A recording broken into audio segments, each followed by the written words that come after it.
Bismillahirrahmanirrahim. Assalamualaikum warahmatullahi wabarakatuh. Apa kabarnya semuanya adik-adik? Semoga kita selalu diberikan kesehatan oleh Allah Subhanahu wa taala. Pada kesempatan hari ini, kita akan belajar Al-Qur'an hadis, yaitu tentang menghayati keotentikan Al-Qur'an. Namun, sebelum memulai pembelajaran, mari kita awali bersama-sama dengan membaca basmalah. Bismillahirrahmanirrahim. Adapun tujuan pembelajaran kita hari ini, yang pertama, peserta didik dapat menghayati keotentikan kebenaran Al-Qur'an. Lalu yang kedua, peserta didik dapat mampu membuktikan keotentikan Al-Qur'an secara jujur. Nah, coba perhatikan adik-adik gambar di bawah ini. Ini salah satu mushaf tertua Al-Qur'an di dunia, yang mana Al-Qur'an ini selesai penulisannya pada tanggal 6 Jumadil Syani 1221 Hijriah atau sekitar tahun 1806 Masehi. Kini mushaf itu berada di Perpustakaan Nasional Malaysia. Dan juga mushaf ini diselesaikan pada zamannya Khalifah Utsman.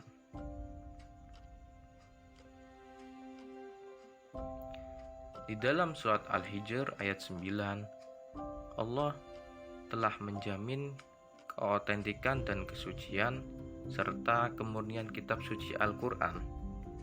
Allah Subhanahu wa taala berfirman, "A'udzubillahi minasyaitonirrajim. Inna nahnu nazzalna dzikra wa inna lahu lahafidun." Artinya, sesungguhnya kamilah yang menurunkan Al-Qur'an dan kami pula yang memeliharanya. Nah, ayat di sini menjelaskan bahwa kemurnian dan keotentikan Al-Qur'an akan selalu terjaga sejak saat diturunkannya kepada Nabi Muhammad SAW hingga akhir zaman kelak nanti. Adapun salah satu bukti kemukjizatan yang menjaminnya adalah keindahan bahasa dan kandungan ajarannya, serta tuntunan hidup umat manusia. Tidak ada satupun manusia yang bisa menirunya. Al-Qur'an akan terus begitu adanya kalimatnya dan bunyinya, terutama dalam hal kandungan isinya.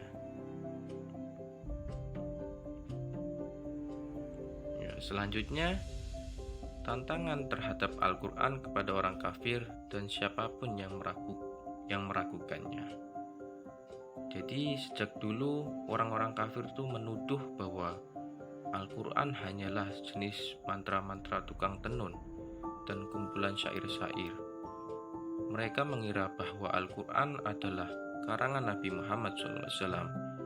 Nah, di sini Allah menjawab tantangan Al-Qur'an tersebut bagi siapapun yang meragukan kebenarannya. Yang pertama terdapat di dalam surat At-Tur ayat 33-34 yang berbunyi, "A'udzubillahi minasyaitonirrajim. Am yaquluna taqawwala bal la yu'minun. Falyatu bihadisim mislihi in kanu shadiqin." Artinya, ataukah mereka berkata, "Dia Muhammad mereka-rekanya"? Tidak, merekalah yang tidak beriman.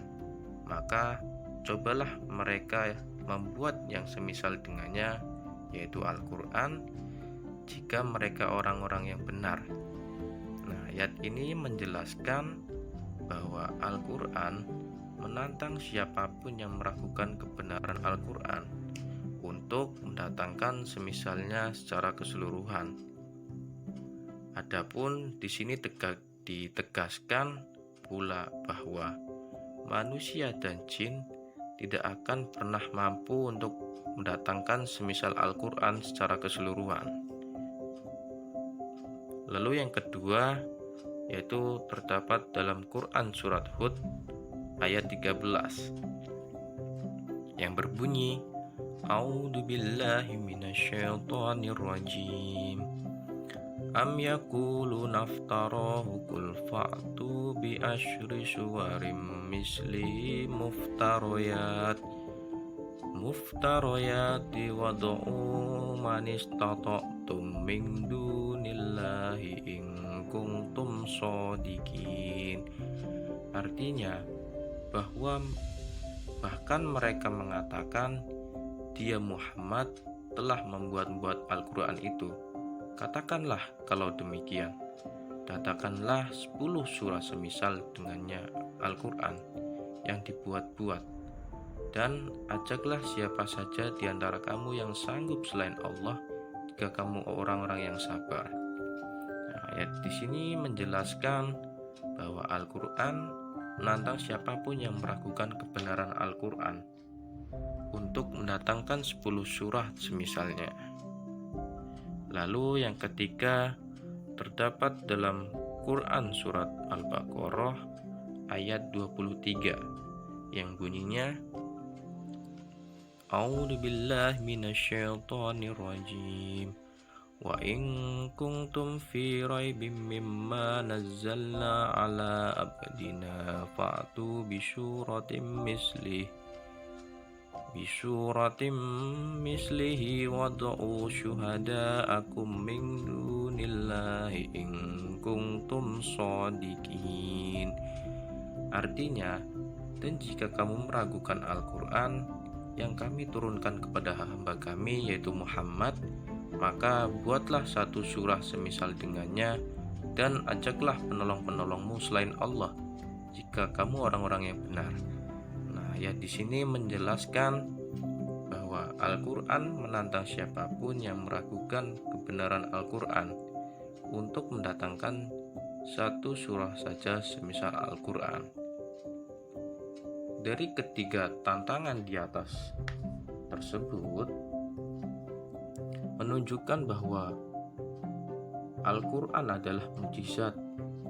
Terbukti hingga sekarang belum ada satupun manusia, bahkan jin pun, yang mampu membuat kalimat seindah Al-Quran, apalagi mampu memiliki kandungan makna dan berita yang lebih hebat dari Al-Quran. Hal ini membuktikan bahwa Al-Quran memang bukanlah buatan manusia, akan tetapi Al-Quran adalah wahyu Allah Subhanahu wa Ta'ala. Di saat sekarang, tentu kita mengetahui bahwa sering ada berita viral tentang Al-Quran yang salah cetak ataupun ada kekeliruan. Tentu saja kesalahan-kesalahan cetak ini tentu sangat mudah diketahui karena banyaknya orang yang menghafal Al-Quran. Informasi sejarah juga telah terbukti bahwa Al-Quran akan selalu terjaga kemurniannya. Artinya, Al-Quran tidak dapat dipalsukan. Salah satu benteng penjaga kemurnian dan keautentikan Al-Quran adalah banyaknya para penghafal Al-Quran, di mana para penghafal Al-Quran ini tidak akan pernah putus generasinya sejak pertama kali Al-Quran diturunkan kepada Nabi Muhammad SAW. Hingga kini terus cetakan-cetakan dibuat, disimpan, diteliti, dan diperbarui. Namun seluruh cetakan dan apapun bentuk medianya yang menyimpan Al-Quran saat ini semuanya bersumber pada satu titik, yakni mushaf Al-Quran yang selesai dikodifikasi pada zaman Khalifah Utsman bin Affan. Ini akan terus turun-temurun dijaga secara mutawatir lintas zaman dalam berbagai media yang terus berkembang dan di hafalan-hafalan para penghafal Al-Quran. Terima kasih atas segala perhatiannya dan Tidak lupa marilah kita tutup bersama-sama dengan membaca hamdalah. Alhamdulillahirabbil alamin. Semoga materi yang telah disampaikan bisa bermanfaat bagi adik-adik semuanya. Bapak akhiri, wallahul muwaffiq ila aqwamit thoriq. Wassalamualaikum warahmatullahi wabarakatuh.